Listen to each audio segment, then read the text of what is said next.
Hey everybody, today we're going to talk about design principles as it relates to creating effective presentations. One of the things that can be really challenging is creating an effective slideshow or PowerPoint presentation. It's not difficult to use the software, but actually creating effective presentations can be a little bit more challenging than you might think in order to make it effective. So let's get right into it.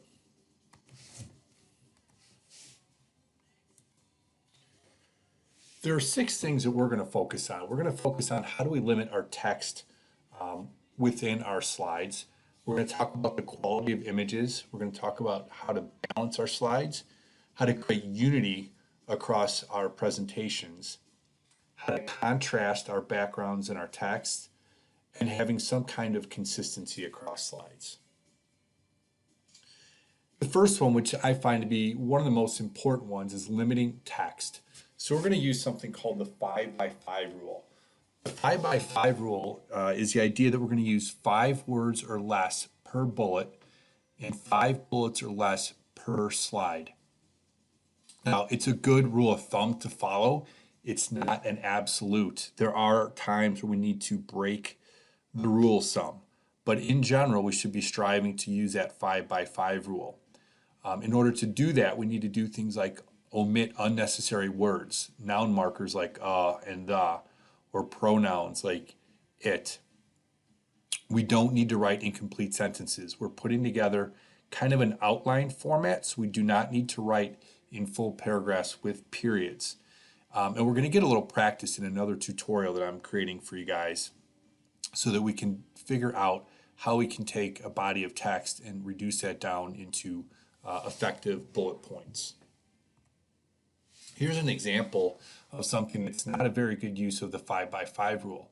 When we see a body of text like this, it's a lot of text to try and digest. And often what times will happen is either A, people in the audience are trying to read it, so they're not listening to you.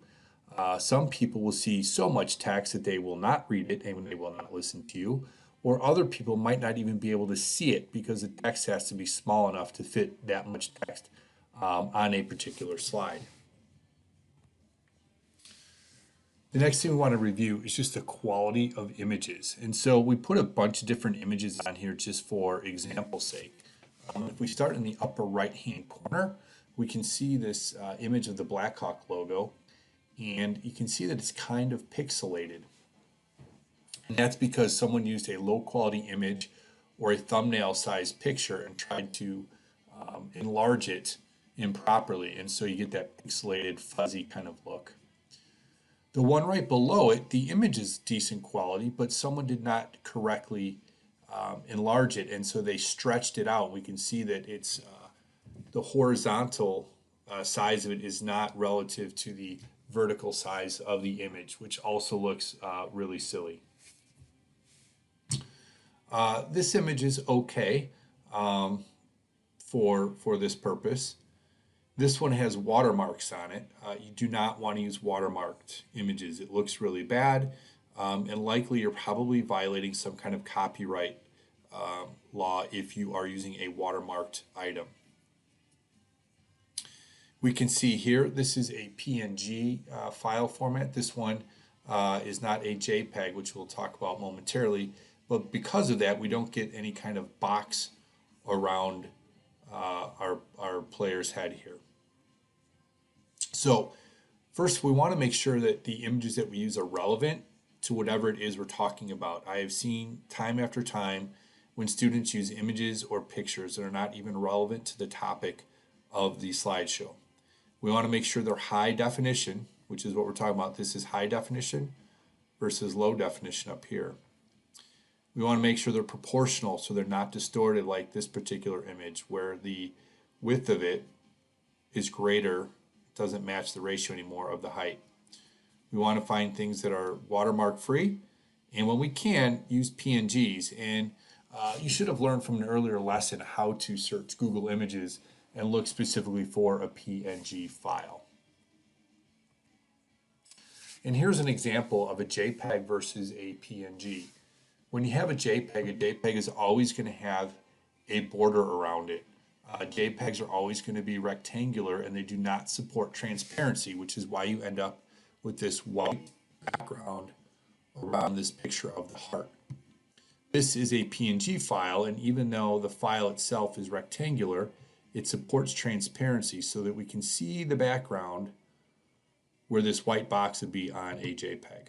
So when you can, when it makes sense, you want to try and find PNGs to make sure that they look good on your presentation. Balance. One of the things we want to make sure is that we are balancing our slides, which kind of means that we're using the same amount of material on each part of the slide. We don't want all the pictures to be crammed into one corner or all the text to be crammed in one corner. We want to try and create some kind of balance so that if you fold a sheet of paper in half and opened it back up, you would have kind of equal amounts of something on both sides. We want to make sure we create equal amounts of white space. White space is that unused space on a slide that kind of surrounds the text and the pictures. We don't want pictures like all the way in the corner without any kind of white space around them, or having text that's all the way to the edge of the slide. We want to make sure that there is some unused space on the slide. Here's an example. We have favorite foods, but then we have this huge area over here.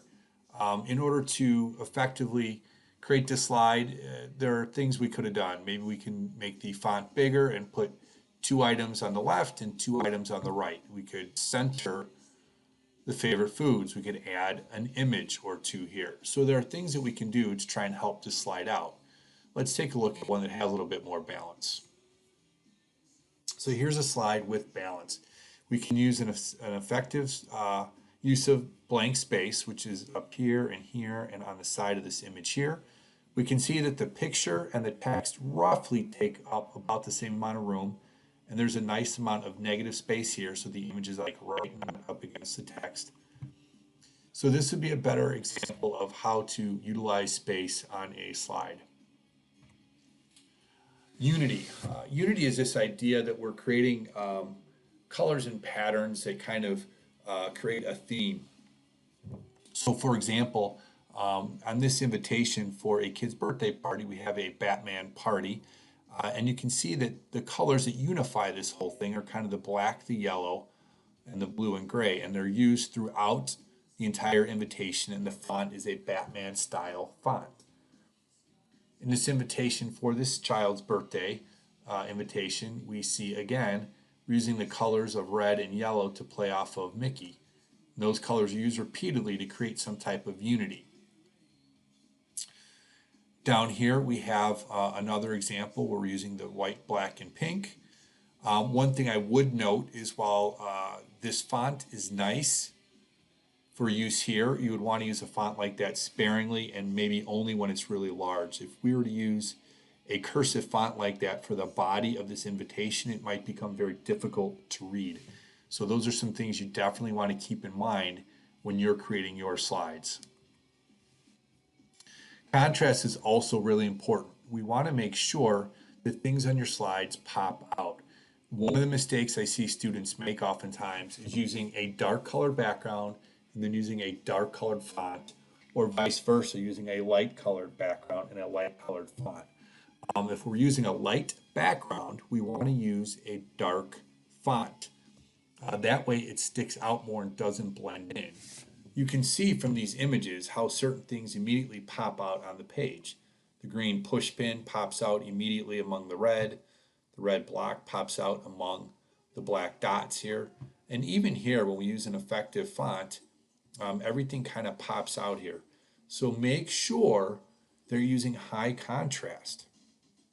Here are some examples of what happens when we don't use high contrast.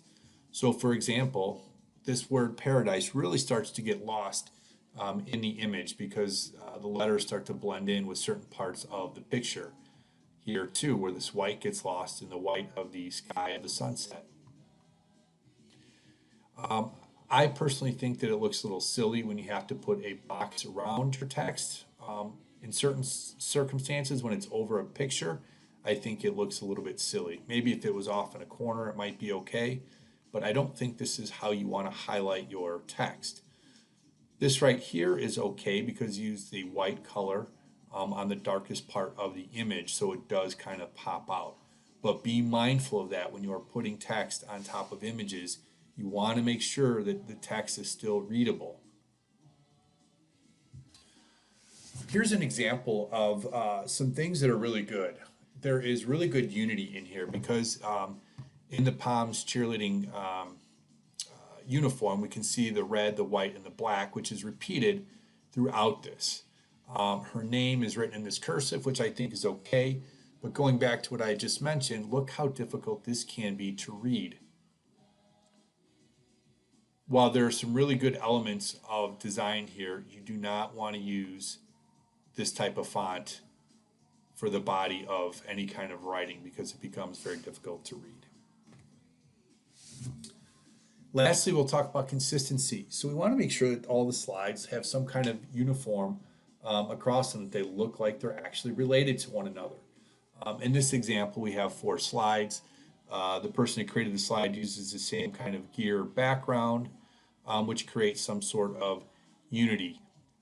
Using similar colors. Not every slide has to look exactly the same, but they should probably be pulling from the same color palette, which you might want to limit to maybe no more than 3 or 4 colors. You might have one color that uses a font and one color uses a background, and it's okay to swap those, but be sure they're using the same color. I've seen students create a slideshow, and on every slide, every background is a different color, which does not look good if there's no reason for it.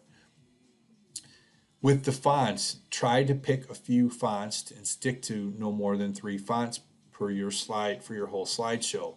You might have one for your title slide, and you might have a separate font for your slide headings, and then one used consistently for the body or the content or the bullet slides, the bullet points.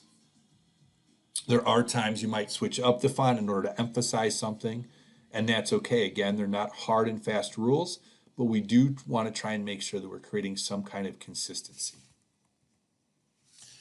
So when you are creating your slides, please make sure that you are keeping some of those things in mind. If you have any questions at all, please make sure you reach out to your instructor to ask questions. And there will be another tutorial on how to break down a body of text into 5x5. Thanks, guys.